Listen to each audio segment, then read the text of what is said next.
केंद्रीय कॅबिनेटकडून एक देश एक निवडणूक प्रस्तावाला मान्यता। आगामी हिवाळी अधिवेशनात विधेयक मांडण्याची शक्यता। 2029 पासून लोकसभा विधानसभा निवडणुका एकत्र घेणार असल्याचा अंदाज। एक देश एक निवडणूक या प्रस्तावाला 16 पक्षांचा पाठिंबा तर 3 पक्षांचा या प्रस्तावाला विरोध। एक देश एक निवडणूक हा प्रस्ताव व्यावहारिक नाही, मुद्दा वळवण्यासाठी या प्रस्तावाला मंजुरी। काँग्रेसचे अध्यक्ष मल्लिकार्जुन खरगेंची टीका।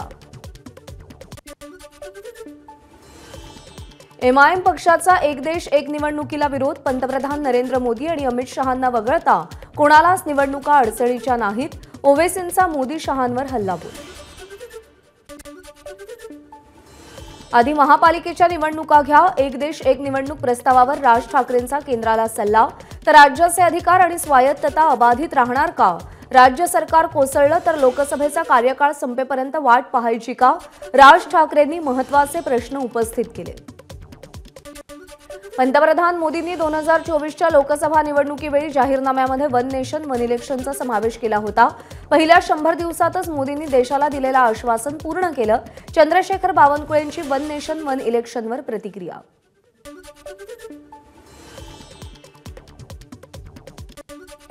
वन नेशन वन इलेक्शन ही संकल्पना क्रांतिकारी आहे। या निर्णयाचं आम्ही स्वागत करतो। मुख्यमंत्री एकनाथ शिंदेंची प्रतिक्रिया। सध्या देशात असलेल्या मुद्द्यावरून लोकांना भरकटवण्याचा सरकारचा प्रयत्न। पालिका, महाराष्ट्र, हरियाणा निवडणूक सोबत का घेतल्या नाहीत? खासदार अरविंद सावंत यांचा सरकारला वन नेशन वन इलेक्शनवरून सवाल। बिलाला विरोध करणार असल्याचंही स्पष्ट केलं। महाराष्ट्राची निवडणूक घेऊ शकत नाही। जम्मूमध्ये टप्प्याटप्प्यात निवडणुका घेतायत आणि एक देश एक निवडणुकीबाबत बोलतायत। आदित्य ठाकरेंची केंद्र सरकारवर टीका। निवडणुका प्रामाणिक आणि निष्पक्षपणे व्हाव्यात। वन नेशन वन इलेक्शनवर आमदार बच्चू कडूंची प्रतिक्रिया। विधानसभा निवडणुकीवर त्याचा परिणाम नाही, कडूंचं वक्तव्य। केंद्रीय गृहमंत्री अमित शहा पुढच्या आठवड्यात नागपूर आणि संभाजीनगर दौऱ्यावर। विदर्भ आणि मराठवाड्यातील विधानसभा मतदारसंघांचा आढावा घेणार। मुंबईमध्ये महाविकास आघाडीची बैठक। 6 ते 7 जागांवर तिढाव तर मुंबईतल्या 36 जागांवरची चर्चा जवळपास पूर्ण होण्याच्या मार्गावर। काँग्रेस पक्ष जरा जास्त व्यस्त आहे, पण त्यांना आम्ही सांगितलं की लवकरच आपण बैठक घेऊन जागा वाटपावर निर्णय घेतला पाहिजे। संजय राऊत यांची काँग्रेसवर टीका। मुंबईच्या जागा वाटपाचा विषय संपला असल्याचंही वक्तव्य केलं। उद्धव ठाकरे महाविकास आघाडीमध्ये मुख्यमंत्री पदासाठी कटोरा घेऊन फिरतायत। शरद पवार सुप्रिया सुळेंना मुख्यमंत्री करू इच्छितात। काँग्रेसमध्ये नाना पटोलेंसारखे 10 नेते तयार झालेत। चंद्रशेखर बावनकुळेंची उद्धव ठाकरे आणि महाविकास आघाडीच्या नेत्यांवर टीका।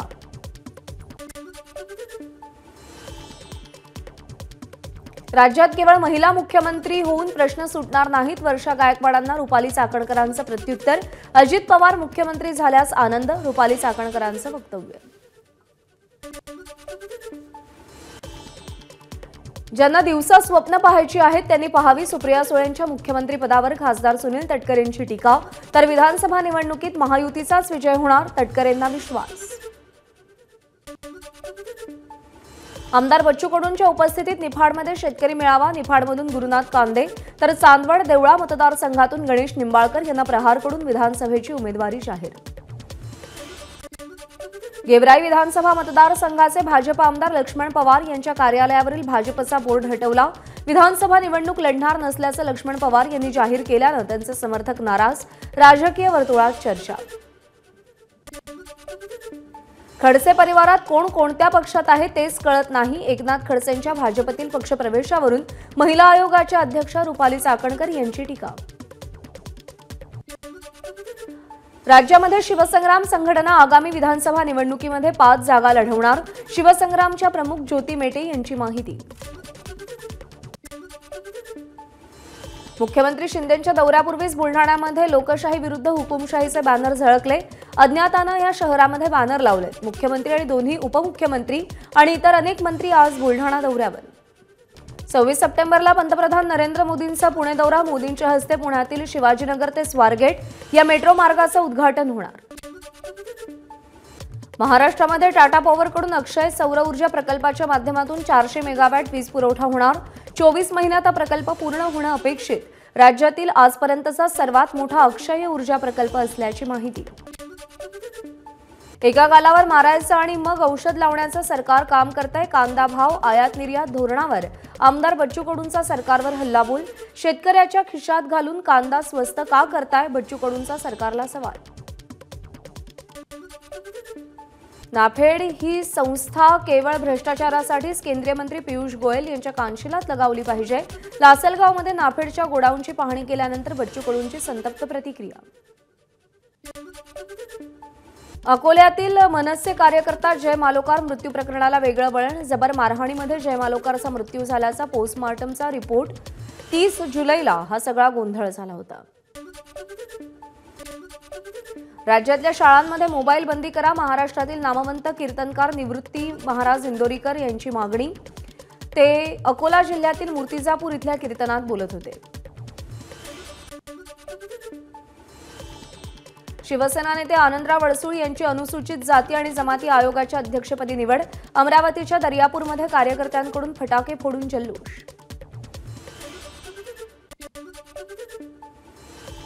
यवतमाळमध्ये सरसंघचालक मोहन भागवत यांच्या अटकेच्या मागणीसाठी फुले शाहू आंबेडकर अनुयायांचं धरणे आंदोलन।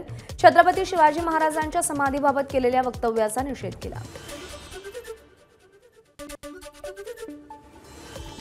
मुख्यमंत्री शिंदे उपमुख्यमंत्री फडणवीस यांच्यासह अन्य लोकांवर गुन्हे दाखल करून अटक करा, या मागणीसाठी भंडाऱ्यामध्ये काँग्रेसचा पोलीस ठाण्यावर मोर्चा। काँग्रेस आणि काँग्रेस नेत्यांबाबत खोटी माहिती पसरवण्याचा काँग्रेसचा आरोप। छत्रपती संभाजीनगरच्या सिल्लोडमध्ये आज शिवसेनेचा मोर्चा। माजी खासदार रावसाहेब दानवेंकडून सिल्लोड सोयगावच्या जनतेचा पाकिस्तानी म्हणून उल्लेख केल्याचा आरोप। दानवेंवर गुन्हा दाखल करून तात्काळ अटक करण्याची मागणी। राहुल गांधींविरोधात आंदोलन करणाऱ्यांविरोधात काँग्रेस आक्रमक। आज राज्यभरात काँग्रेस आंदोलन करणार।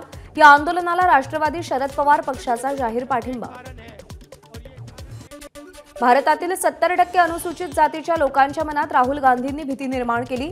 आम्ही आरक्षण रद्द करू शकतो अशी भीती दाखवली आणि त्यामुळे राहुल गांधींवर गुन्हा दाखल झाला पाहिजे, अनिल बोंडेंची मागणी। राहुल गांधींविरोधात केलेल्या वक्तव्यामुळे भाजप खासदार अनिल बोंडेंवर गुन्हा दाखल। अमरावतीमधील राजापेठ पोलीस स्टेशनमध्ये गुन्ह्याची नोंद। खासदार अनिल बोंडेंच्या घरासमोर काँग्रेसचं आंदोलन। अनिल बोंडे यांच्या पोस्टरवर चपला मारून घोषणाबाजी करत निषेध। भाजप खासदार अनिल बोंडे यांच्या घरी पोलिसांचा बंदोबस्त। अमरावतीच्या अचलपूरमध्ये विसर्जन मिरवणुकीवर झालेल्या दगडफेकीच्या निषेधार्थ भाजप नेते अनिल बोंडे यांचा पोलीस अधीक्षक कार्यालयामध्ये ठिय्या। हल्लेखोरांवर कठोर कारवाई करा, बोंडे यांची मागणी। राहुल गांधींनी पुन्हा बोलू नये म्हणून चटके द्या, अनिल बोंडेंचा पुन्हा हल्लाबोल। तर यशोमती ठाकूर राहुल गांधींचं समर्थन कशा करू शकतात, बोंडेंचा सवाल। राहुल गांधी यांनी चैत्यभूमी किंवा दीक्षाभूमीवर जाऊन डॉक्टर बाबासाहेब आंबेडकरांची माफी मागावी। आपण आपलं वक्तव्य मागे घेऊ, आमदार संजय गायकवाड यांची घोषणा। राहुल गांधी यांच्या आरक्षणासंदर्भातील वक्तव्याचा राजकीय फायद्यासाठी विपर्यास केला गेला। राष्ट्रीय ओबीसी महासंघाचे अध्यक्ष बबनराव तायवाडे यांचं वक्तव्य। चेंबूरमध्ये शिवसेना आमदार संजय गायकवाड यांच्या विरोधात जोडेमारो आंदोलन। राहुल गांधींविरोधात केलेल्या वक्तव्याविरोधात काँग्रेस आक्रमक। खासदार चंद्रकांत हंडोरेंच्या नेतृत्वात आंदोलन। बीडच्या माजलगावमध्ये आमदार संजय गायकवाड यांच्या विरोधात काँग्रेस आक्रमक। काँग्रेसचे नेते राहुल गांधींविरोधात केलेल्या वक्तव्याचा निषेध। गायकवाडांवर गुन्हा दाखल करण्याची मागणी।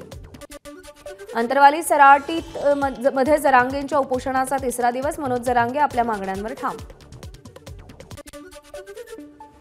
अंतरवाली सराटीच्या सोनियानगर भागामध्ये ओबीसींचं उपोषण सुरू। मंगेश ससाणे यांच्यासह 6 ओबीसी आंदोलकांचं उपोषण। येत्या काही दिवसात प्रति आंदोलन उभं करणार संयोजन समिती, या संदर्भात निर्णय घेणार। जरांगेंच्या आंदोलनावर ओबीसी नेते लक्ष्मण हाके यांची भूमिका। धनगरांना आदिवासीतून आरक्षण दिल्यास सरकारला 85 मतदारसंघात परिणाम भोगावा लागेल। धनगर आणि धनगड एक नाही, सरकारनं जीआर काढला तर जोरदार विरोध करू, आदिवासी आरक्षण हक्क कृती समितीचा इशारा। पंढरपूरच्या पोखरापूर गावामध्ये धनगर समाजाचं आंदोलन। संताजी वाघमोडेंकडून अंगावर पेट्रोल टाकत स्वतःला पेटवून घेण्याचा प्रयत्न। 8 दिवसात धनगरांचा प्रश्न सोडवण्याचं आश्वासन 2014 मध्ये देणाऱ्या फडणवीसांना महाराष्ट्रात फिरू का देता? शरद पवार गटाच्या अण्णा डांगेंचा सवाल. आदिवासी नेत्यांनी 2 समाजात भांडण लावायचं काम करू नये, समोरासमोर बसून चर्चेसाठी पुढे यावं. धनगर नेते आदित्य फत्तेपूरकर यांचं आदिवासी नेत्यांना आवाहन. महाराष्ट्राचे मुख्यमंत्री एकनाथ शिंदे यांच्यावर आधारित नाटक मला काहीतरी सांगायचंय लवकरच रंगमंचावर.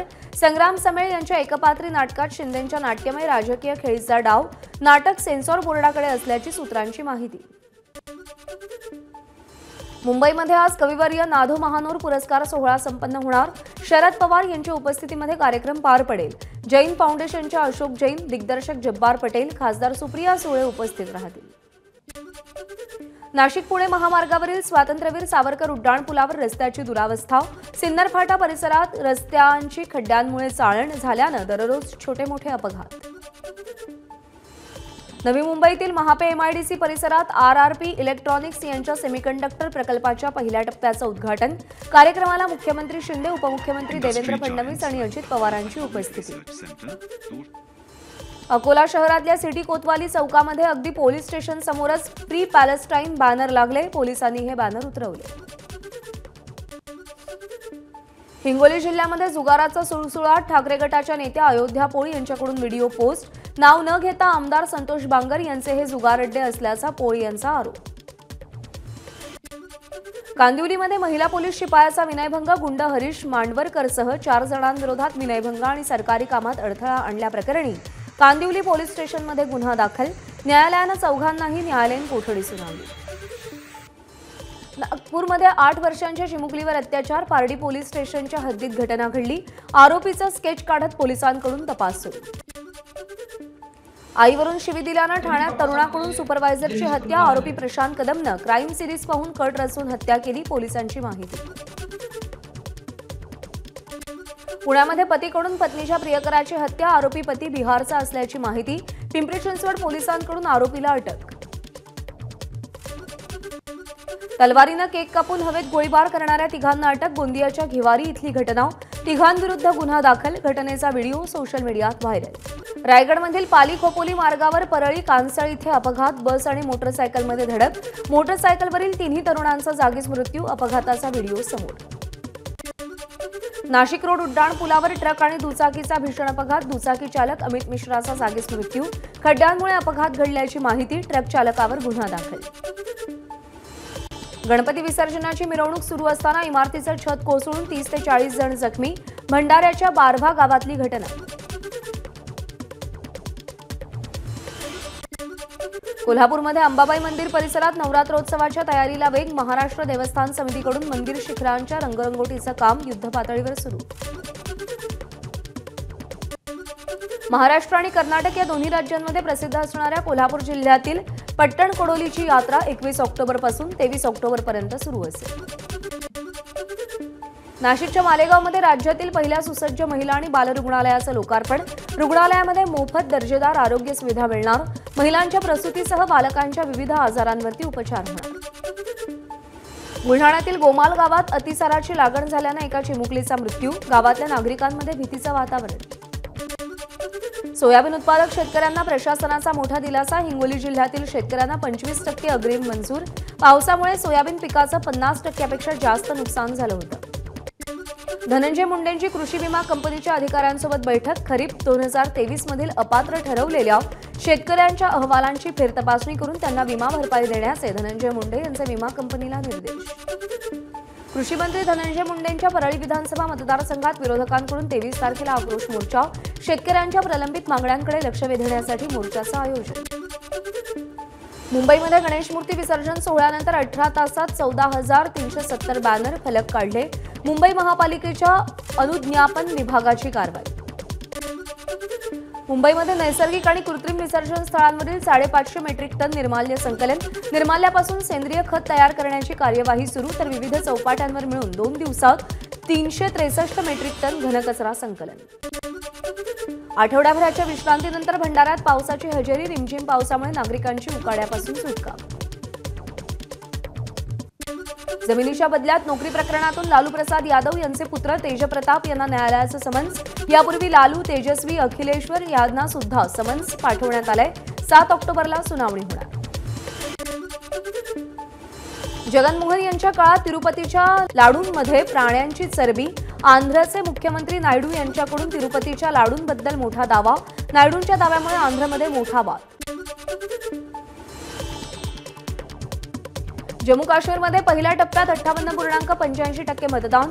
7 जिल्ह्यातल्या 24 जागांसाठी मतदान। जम्मू काश्मीरमध्ये 10 वर्षांनंतर पहिल्यांदाच निवडणूक। हरियाणा विधानसभा निवडणुकीसाठी काँग्रेसनं जाहीरनामा प्रसिद्ध केला। काँग्रेसचे राष्ट्रीय अध्यक्ष मल्लिकार्जुन खरगे यांनी दिल्लीमध्ये जाहीरनाम्याचं प्रकाशन केलं। काँग्रेसच्या जाहीरनाम्यामध्ये 7 ठोस आश्वासनं।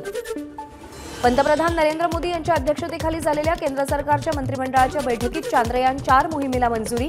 केंद्रीय मंत्री अश्विनी वैष्णव यांनी माहिती दिली। यासाठी 2104 कोटींची तरतूद केली। पंतप्रधान नरेंद्र मोदींच्या कॅबिनेटची शुक्रयान व्हीनस ऑर्बिटर मिशनला मंजुरी। या मोहिमेद्वारे शुक्र ग्रहाचा अभ्यास केला जाणार। ही मोहीम शुक्राच्या अभ्यासासाठी महत्त्वाची। सामान्य नागरिकही आता आर्मीच्या कॅन्टीनमध्ये वस्तू विकत घेऊ शकणार। या कॅन्टीनमध्ये सर्व वस्तू अत्यंत स्वस्त आणि गुणवत्तापूर्ण असतात। फक्त सैन्य दलासाठी असलेलं हे कॅन्टीन आता जनतेसाठीही खुलं होणार। मणिपूरमध्ये याची सुरुवात झाली। भारतानं पाकिस्तानला नोटीस पाठवली। सिंधू नदीच्या पाणी वाटप करारामध्ये बदल करण्याची भारताची मागणी। सिंधू जल कराराचा आढावा घेणं गरजेचं, नोटीसीमध्ये नमूद। तमिळनाडूच्या निलगिरी पर्वतावर नीलकुरिंजीची फुलं फुलली। दक्षिण भारतातील काही ठिकाणी 12 वर्षांनी ही फुलं फुलतात। तोडा या आदिवासी भागामध्ये ही फुललेली फुलं पाहण्यासाठी पर्यटकांची गर्दी।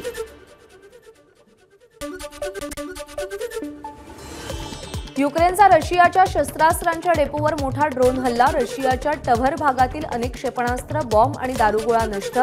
हल्ल्यानंतर 6 किलोमीटर परिसरात आग। या काळात भूकंपाचे सौम्य धक्केही जाणवले। रशिया पुन्हा एकदा आपलं सैन्य वाढवणार। राष्ट्राध्यक्ष पुतीन यांनी सैन्याची संख्या वाढवण्याचे आदेश दिले। रशियन सैन्यामध्ये 1,80,000 सैनिकांची भरती केली जाणार। नवीन भरती डिसेंबरमध्ये होणार। लेबनॉनमध्ये सलग दुसऱ्या दिवशी इलेक्ट्रॉनिक उपकरणांमध्ये स्फोट। शेकडो वॉकी टॉकींच्या स्फोटात 9 लोकांचा मृत्यू तर 300हून अधिक जखमी। लेबनॉनच्या राजधानीमध्ये 2 बॉम्बस्फोट। संप्रेषण उपकरणांच्या नवीन स्फोटामध्ये किमान 100 लोक जखमी। अल हदाद टीव्ही चॅनलचा अहवाल। पेजर स्फोटामध्ये 3000 लोक जखमी तर 12 जणांचा मृत्यू झाल्याची माहिती। झिम्बाब्वेमध्ये 4 दशकातील भीषण दुष्काळ। लोकांना खाण्यासाठी काहीही नसल्यानं झिम्बाब्वे सरकार 200 हत्ती मारून त्यांचं मांस नागरिकांना देणार। जगाला सापेक्षतावादाचा सिद्धांत देणारे महान संशोधक आइन्स्टाईन यांच्या पत्राला लिलावात 33 कोटी रुपयांची किंमत मिळाली। 1939 मध्ये आइन्स्टाईन यांनी फ्रँकलिन रूझवेल्ट यांना हे पत्र लिहिलं होतं। ट्रायम्फनं भारतामध्ये 400 सीसी सिरीजमधील latest Triumph Speed T4 bike launch केली। ही एक अतिशय हायटेक क्लासिक बाईकची सुरुवातीची किंमत 2,17,000 रुपये। 3 आकर्षक रंगांमध्ये बाईक उपलब्ध। एबीपी माझा, उघडा डोळे बघा नीट।